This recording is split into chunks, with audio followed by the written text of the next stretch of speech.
जूनागढ़ नगर BJP पक्षर Rajya Sabha सांसद सुजित कुमार को स्थानीय होटेल ओरियन परिसर रे भव्य स्वागत संबर्धना प्रदान करा जायछि।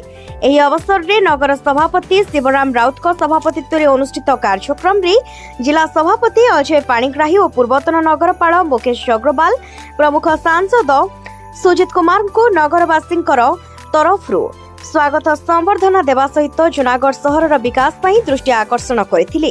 जूनागढ़ सहर रे बाईपास रास्ता और रेल भित्तिभूमि विकास सहित एक शिल्प प्रतिष्ठा कराजिबा पई उद्यम जारी रहिछि बोली सांसद तांकर अभिभाषण रे प्रकाश करथिले। सहरर महिला संगठन पाइक समाज, मारवाड़ी युवा मंच, बहुजन संग्राम समिति, सिटीजन कमिटी, वरिष्ठ नागरिक कमिटी, एक्स आर्मी और सांबादिक संघ प्रभृति विभिन्न संगठन तरफ सांसदों को संबर्धित करा जायतिला।